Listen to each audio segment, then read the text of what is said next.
Un Batman en Lagos de Moreno. El agua contaminada en la zona metropolitana de Guadalajara. Las desapariciones, lamentablemente, de jóvenes se presentan en Jalisco, siguen presentándose en Jalisco y también en Arriaga, Chiapas. Y hoy juega la selección mexicana de fútbol. ¿Cómo están? Gracias por acompañarnos este domingo. El tema de la selección lo vamos a dejar para la polaca y el fútbol, ¿no? Que vamos a subir el comentario por ahí de las 10 de la noche, 10:30 de la noche es cuando lo estamos subiendo. Bueno, 10 de la noche en este canal de entrevistas, 10:30 en nuestro canal de análisis. Pero bueno, los otros temas son temas que sin duda alguna son más duros. El caso también de Roxana, por supuesto, de la periodista veracruzana asesinada. Una nota que se la habíamos dado a conocer hace ya algunos días, lamentablemente había llegado información que confirmaba ese fallecimiento, y es lamentable por donde se le vea, porque todos vimos cuando la secuestraron, fue grabado su secuestro, vimos a quienes se la llevaron, ¿no? La fiscalía, y lo comenté en su momento también, intervino tarde, literalmente. La Fiscalía de Veracruz no es precisamente la más capacitada para resolver este tipo de cuestiones, ya sea por incapacidad, ya sea por desinterés, ya sea por complicidad, pero no es capaz de hacerlo. Lo hemos visto ya en otros crímenes también de periodistas en donde no han avanzado con la premura que requieren ese tipo de situaciones. Y caray, las posturas tratando de desapegar el tema profesional del caso, sinceramente me parecen demasiado rápidas las conclusiones a las que ha llegado el gobierno de Veracruz, ¿no? En ese sentido. Y sobre todo, déjeme decirle algo más, porque como tal y lo ha dicho mi querido Nacho Alvarado, que al ratito a las 3:30 va en el canal de análisis, los principales depredadores de la prensa son políticos, son jefes policíacos. Le reitero lo que a mí, un integrante del narcotráfico me lo dijo en una entrevista. Nosotros, la prensa en realidad dice, ni nos quitan ni nos pone en muchas ocasiones. No estoy diciendo que no la ataquemos, simplemente hay veces que hay notas que nosotros que nos pongan como los malos, pues sabemos que somos los malos, que nos pongan como asesinos, sabemos que somos los asesinos. No, ahí el tema es cuando te metes con los políticos, cuando te metes con la policía, cuando denuncias la corrupción, los vínculos de políticos y policías con el narcotráfico. En ese momento, con otros delitos, ¿eh? No tiene que ser la droga, no tiene que ser la droga, tiene que ser crimen organizado. En ese momento el periodista, la periodista se vuelve un blanco y fue lo que pasó con Roxana. Entonces, tratar de llevar esto a un asunto prácticamente como personal o de incluso relacionarla con grupos de crimen organizado tan, insisto, de manera tan premeditada, me recuerda mucho el caso también de lo que pasó con otra periodista, periodista activista en Chiapas, en donde la ejecutaron a ella y a su novio, y luego se iban a decir que era porque el novio era miembro de un cártel, cuando en realidad la habían ejecutado porque había denunciado lo que era la etnopornografía, ¿se acuerda? Los casos de funcionarios del gobierno de Chiapas, en el anterior gobierno, vinculados con la trata de personas. Entonces, por eso hay que tener cuidado con ese acelere. No muestra capacidad de investigación. Lo que muestra es una enorme deseo de controlar la narrativa que genera impunidad de los verdaderos responsables de estos crímenes. Eso en el caso de Veracruz, con el caso de Roxana, que en paz descanse. Pero vamos ahora al caso de Jalisco. En el caso de Jalisco ha pasado mucho en estos últimos días que ustedes nos han pedido que platiquemos, que analicemos sobre el mismo. Déjeme darle salida de la siguiente forma para ir ligando los temas, si les parece bien.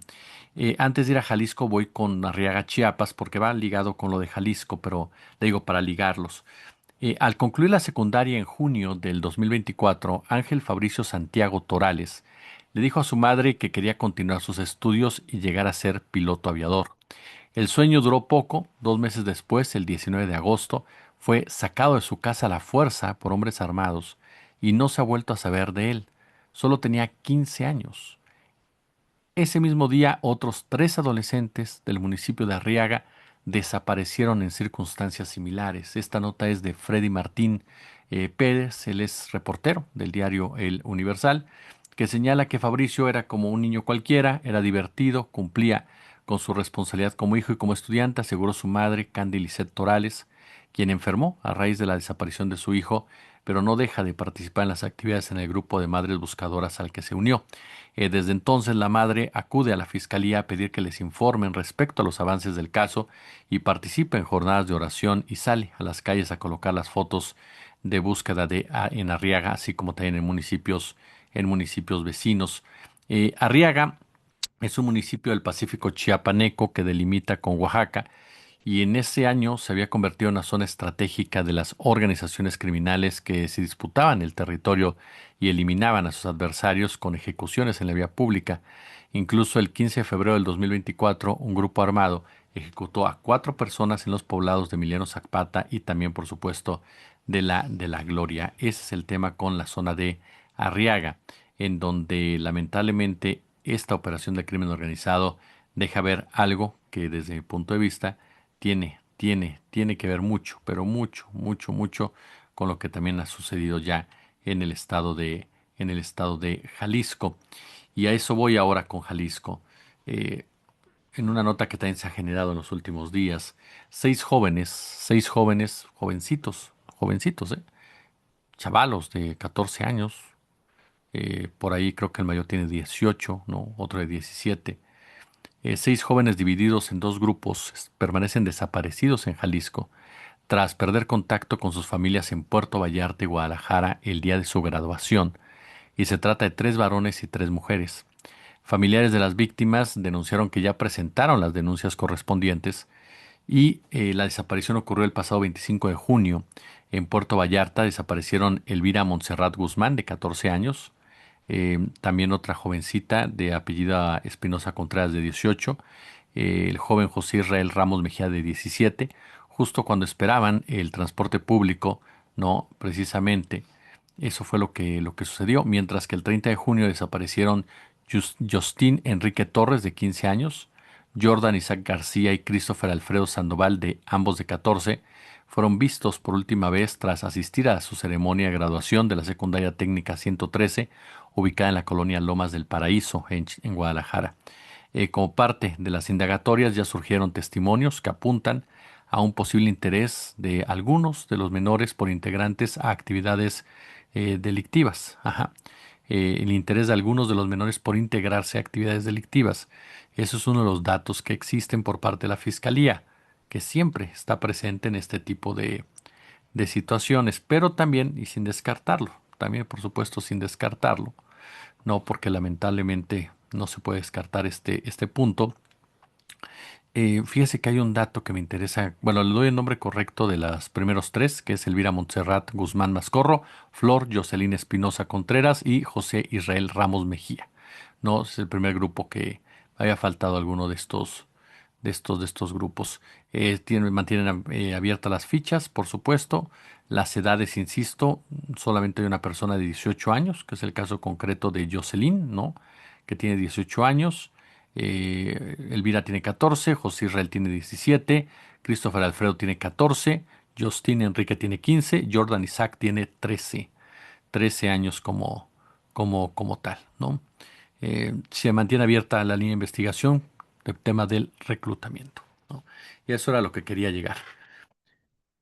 El Cártel Jalisco Nueva Generación, esta empresa criminal, si en algo se ha caracterizado, es precisamente en el reclutamiento forzado. No es el único que lo hace, el Cártel de Sinaloa también lo lleva a cabo, pero las formas en cómo lo realiza el Cártel de Jalisco son formas verdaderamente brutales.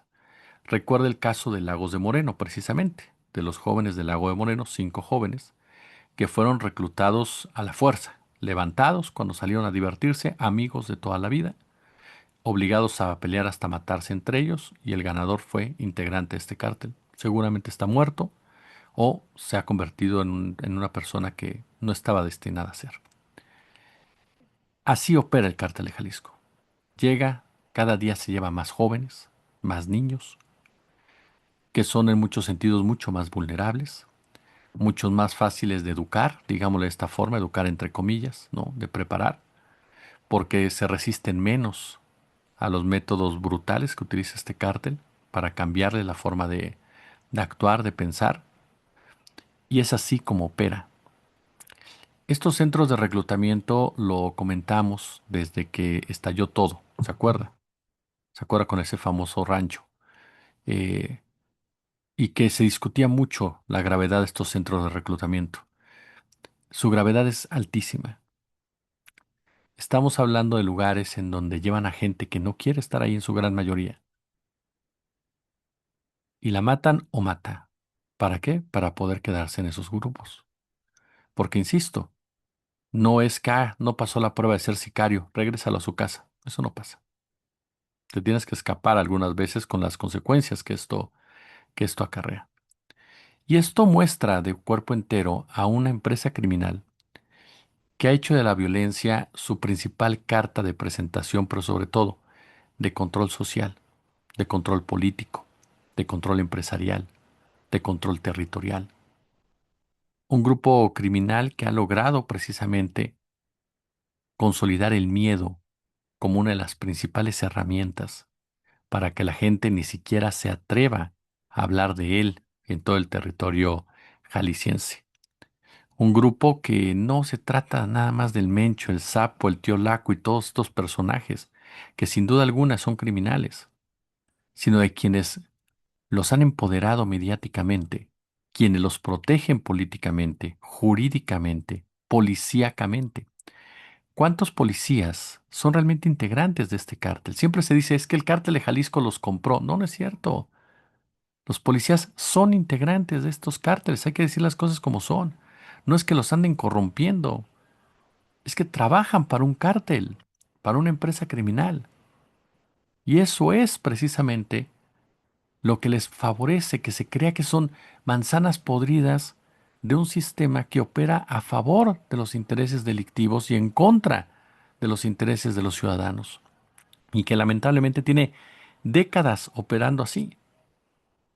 El tema de las desapariciones hay que ser claros y contundentes. No la comenzó el narcotráfico en México, lo comenzó el Estado, y desde el Estado se replicó en el crimen organizado. Eso durante épocas del PAN, del PRI.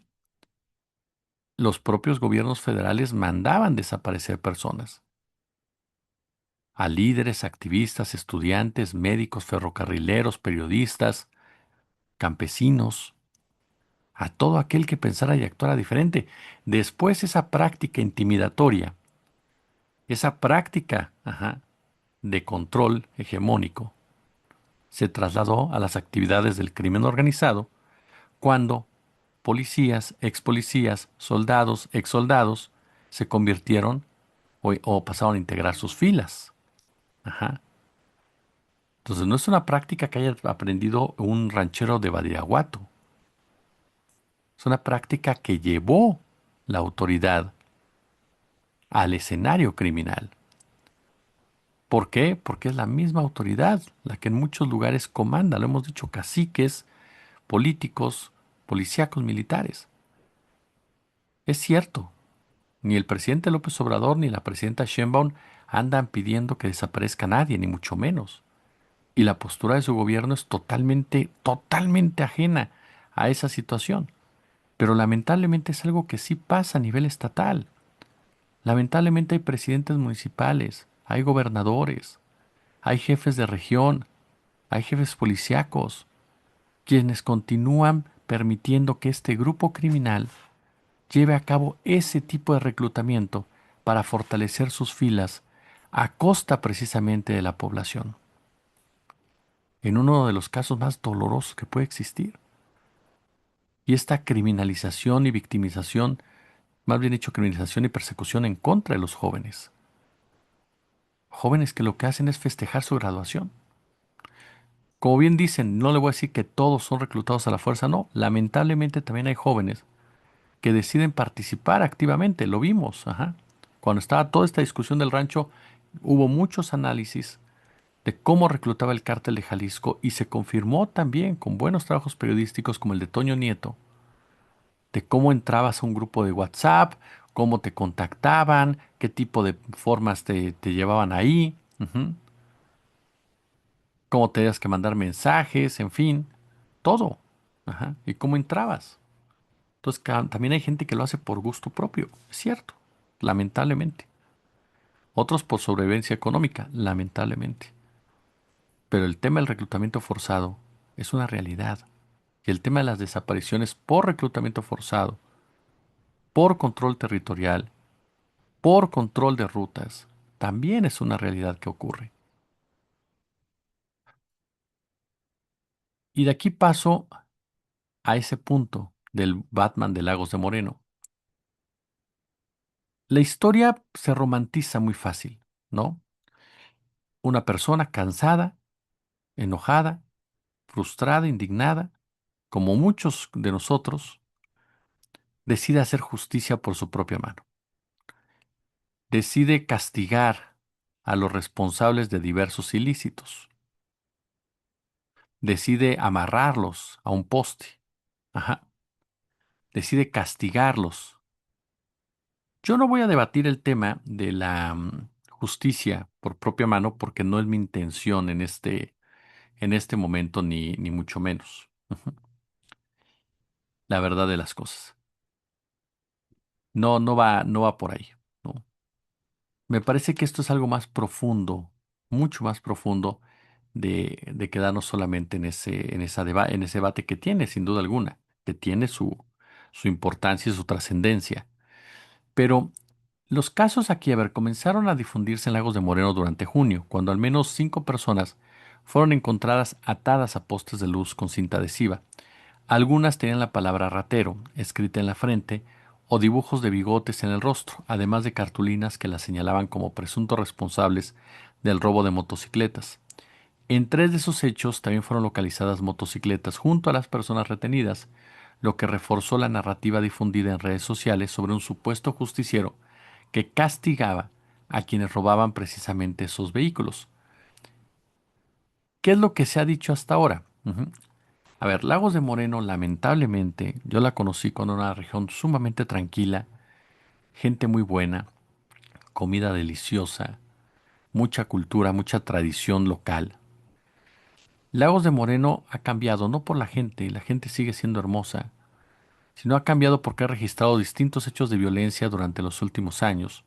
Ya le mencionaba la desaparición de estos 5 jóvenes en el 2023, ¿no? Los hallazgos que se han hecho por parte de colectivos en la región, la cantidad de desaparición de jóvenes de Lagos de Moreno que se registra cada año. Es decir, condiciones para que haya una persona enojada y que tome la venganza por su propia mano, la justicia, más bien dicho, por su propia mano, hay. Eso es un hecho. Y les soy honesto, yo nunca voy a estar a favor de que se haga justicia con su propia mano, pero jamás voy a satanizar ni criminalizar a una persona o a un grupo que decide hacerlo cuando están hartos de la incapacidad policíaca. Porque para mí el fondo es ese, la incapacidad policíaca, la corrupción policíaca. Si la policía actuara de manera adecuada, si el Estado actuara de manera adecuada, el ciudadano y ciudadana no estaría buscando a sus hijos ni estaría haciéndose justicia por propia mano. No puedes pedirle a una comunidad que se quede en paz, que se quede tranquila, que no haga nada, mientras la masacran, mientras la agreden, mientras le roban a los hijos, en fin. Eso me parece un absurdo que desde los medios digamos, no, ustedes tranquilos, no hagan nada, pues si no tienen el respaldo de la policía, el respaldo del Estado, tienen que hacer algo, ¿está de acuerdo? O sea, a final de cuentas tienen que defender, no pueden esperarse. Ahora, ya llega la policía, ya pone orden, ok, entonces ya no hacemos nada, eso es otra cosa. Pero hay regiones del país en donde lamentablemente las poblaciones quedan atrapadas en una dinámica criminal en donde tienen que actuar por su propia mano. Ahora, yo les soy honesto, yo no creo que sea un justiciero, tristemente. Y digo tristemente porque creo que lo que hay detrás es más oscuro todavía. Y retomo, el cártel Jalisco Nueva Generación es un cártel que lleva a cabo distintos castigos desde hace mucho, desde que apareció en esta escena nacional. Castigos a delincuentes comunes, castigos a rateros, a ladrones, como usted quiera llamarlos, aunque por ahí alguna vez alguien me dijo que era distinto el ratero al ladrón, castigos a secuestradores, castigos a extorsionadores que operaran, actuaran fuera de la lógica del cártel. Y parte de sus castigos son dejarlos amarrados. Parte de sus castigos son pintarlos, ponerles mensajes que los identifiquen como delincuentes y hacerlos caminar desnudos o dejarlos ahí, ¿no? En alguna calle, como una especie de primera advertencia de que no tienen que andar haciendo cosas que el cártel no les permita. El maestro Jorge Ramírez ha llevado a cabo trabajos excepcionales, excepcionales sobre este tema, ¿no? Que me parece que son dignos de análisis, porque a final de cuentas nos muestra cómo opera precisamente este cártel, o sea, cómo se maneja este cártel, cómo constantemente lleva a cabo acciones de este tamaño para que la gente, ajá, para que la gente se sienta más segura y legitime su actuación. Ujú. Entonces, para mí, más que un Batman, más que un justiciero, más que un antihéroe, lo que estamos viendo es operar al cártel de Jalisco Nueva Generación. Este trabajo del maestro Jorge Ramírez se lo recomiendo mucho. Está en digo, no es una revista que yo acostumbre leer, pero las columnas del maestro Jorge Ramírez siempre son atractivas por las estadísticas que da. Aparece en la revista Nexos, y da cuenta precisamente cómo el cártel de Jalisco secuestró a presuntos delincuentes y comenzó a castigarlos por propia iniciativa en los territorios que iba dominando. Su justificación, pues es la que hemos escuchado de todos los cárteles, pero estos con mayor intensidad, que incluso estos y los Zetas son los que mayor intensidad ponen en ese mensaje, que buscan proteger a la gente bien de los delincuentes, ¿no? De todos estos personajes que secuestran, extorsionan, violan, roban, en fin. ¿Para qué? Pues para que la gente, insisto, reciba la presencia de un cártel como algo positivo, legitime, normalice las actividades de este grupo y caiga en una especie de secuestro general, ¿no? O sea, de que no te das cuenta que el victimario es el que te va a seguir afectando y vulnerando, pero tú a la vez lo quieres ver como el que te va a proteger y el que va a llenar un vacío por parte de las autoridades. Incluso el maestro Jorge Ramírez da cuenta de cómo el cártel ha sido protegido, ajá, y se ha valido de policías para facilitar precisamente esa limpia social de los delincuentes, ¿no? Y sobre todo facilitar los negocios ilícitos, ¿no? De esta organización criminal. Y hay un dato más, porque no podemos dejar de lado que estos jóvenes que son desaparecidos en Jalisco, de hace unos momentos, son niños. O sea, de verdad, híjole, es que nada más de ver las edades, ¿no? O sea, estamos hablando de niños. O sea, ya el cártel Jalisco está secuestrando y reclutando niños. O sea, estamos hablando de chicos de 14 años, 15, 13 años. O sea, estamos hablando ya de niños. Ya que les queda para empezarse a llevar a niños de 10 años, 8 años. Ajá. O sea, cada día eso muestra una desolación de esa población de Jalisco como tal. Entonces, me parece que eso es una de esas cosas que vale la pena mencionar. Y hay una gráfica. Vuelvo a tomar el tuit del maestro Jorge Ramírez que dice, han desaparecido más niños, niñas y adolescentes y jóvenes en Jalisco durante este año que en años previos, dice. Y contesta el maestro, el registro de personas desaparecidas que hace Jalisco localmente tiene alteraciones y no es seguro basarse en él. A pesar de esto, los registros disponibles hasta mayo, el 10 de julio, conoceremos los que hubo en junio, nos dice, muestran un dato preocupante, 19 menores, niñas, niños, adolescentes y jóvenes han quedado sin localizar cada mes en promedio en lo que va de este año, mientras que el mismo dato fue de 11 en 2025 y 9 en 2024. Es decir, que si se mira el cuadro completo, un cuadro que estoy viendo aquí de enero a mayo del 2026, ¿no? Nos topamos precisamente, ¿no? Con este dato de que entre enero y mayo de cada año se registraron casi las mismas denuncias de personas desaparecidas con edades de entre 10 y 19 años. O sea, no es que durante 2026 se haya disparado el número de casos, sino que el problema es que casi un tercio sigue desaparecido. O sea, que no los han vuelto a ver, ¿no? Y esto se debe precisamente, como bien plantea el maestro, a dos cosas, ¿no? Reclutamiento del crimen organizado, lo cual obviamente genera un problema para tratar de encontrarlos, y una pérdida de capacidad de localización, este, que puede ser de las propias autoridades, ¿no? Como tales, o que las personas no quieren ser encontradas. Pero sinceramente, o de que pues, los matan, en pocas palabras, y los entierran, los llevan por ahí, y en lo que es de las faltas de capacidad para encontrarlos.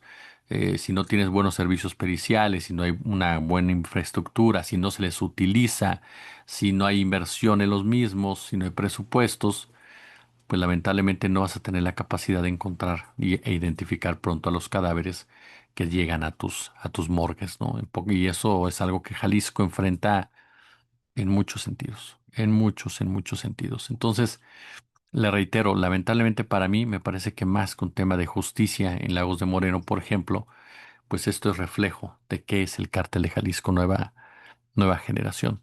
Ahora, antes de irnos ya, le comento que con botellas y frascos llenos de agua amarilla y espesa, alrededor de 250 habitantes de los municipios de Guadalajara, Zapopan, Tonalá y Tlaquepaque se manifestaron la mañana de este sábado frente a Casa Jalisco, donde habita el gobernador Pablo Lemus, y más tarde en la Fuente de la Minerva para denunciar la mala calidad del agua que reciben en sus hogares y la fallida estrategia del gobierno del estado para dotar de buena calidad dicho recurso en toda la zona metropolitana.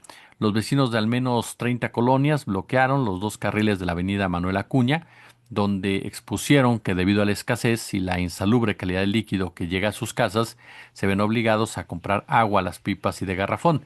Señalaron que la mala calidad les ha acarreado constantes enfermedades gastrointestinales, padecimientos en la piel y olores nauseabundos, y algunos vecinos relataron que desde hace 2 o 3 meses notaron afectaciones en su salud, como irritación de ojos, caída de cabello, y todo ello atribuido a la pésima calidad del agua que dota el gobierno estatal. Los inconformes, en su mayoría amas de casa, pues invitaron al gobernador, ¿no? Al emesista Pablo Lemus, a que se bañe. Dicen, venga a bañarse a nuestra casa, venga a lavarse la cara, a cocinar. Bueno, nada más mójese con esa agua. En Casa Jalisco, los afectados colocaron frascos, botellas llenas de un líquido de colores amarillo y café. Además, mostraron cartulinas con mensajes alusivos al contenido del agua, que es, dicen, zinc, bromo, mercurio, nitrito y cobre, ¿no? Pues esto trae incluso enfermedades cancerígenas. Sin contar que en días recientes, organizaciones civiles acusaron que por análisis de laboratorio se detectó la presencia de la bacteria E. coli y de metales pesados en el agua que se distribuye el sistema de agua potable y alcantarillado, con graves afectaciones a la salud de los seres vivos. A dicho organismo también le reclamaron por la contaminación de sus redes derivado de las descargas clandestinas y la tacharon de dependencia corrupta. Los manifestantes afirmaron que por las tuberías del agua sale con olores fétidos y una coloración oscura, con sedimentos, todo ello aunado, que enfrentan la temporada de calor bajo esas circunstancias, y turbia el agua, turbio el gobierno, es lo que rezaba una de las cartulinas que portaban los pobladores. Otra resaltaba: al rey de España le diste agua pura y a nosotros pura. Los ciudadanos, ¿no?, exigieron solucionar la crisis hídrica que se vive en la zona metropolitana de Guadalajara desde hace tiempo y se les dote con agua de calidad. La propia Secretaría de Salud de Jalisco ha recomendado que no beban ese recurso, que es el líquido, pues podría ocasionar enfermedades gastrointestinales e irritación de ojos. Esta información que le proporciono es del reportero Arturo Campos Cedillo, del diario La Jornada, precisamente. Y este es un tema que ustedes mismos nos han pedido porque hay que ver algo. El negocio. ¿Cómo está el negocio del agua en Jalisco? ¿Quién está ganando con el negocio del agua en Jalisco? ¿Quién está ganando permitiendo que haya empresas y demás que generan esos contaminantes? Los gobiernos emesistas, insisto, tienen mucho que responder, y confirman que, al igual que el PAN, lo que les importa es el negocio y no les interesa si lastiman sobre todo a sectores desprotegidos, porque ellos lo que quieren es seguir ganando, ganando y ganando mucho dinero, demasiado dinero, con todas estas triquiñuelas que sin duda alguna los pintan de cuerpo entero. Pulgares arriba, dejen su comentario, su punto de vista. Si les gustó el video, compártanlo, por supuesto. Si no les gustó, también compártanlo para sus enemigos. Y ya lo saben, de verdad, como siempre un gusto, como siempre un placer. Super chat y super gracias. Nos vemos al ratito.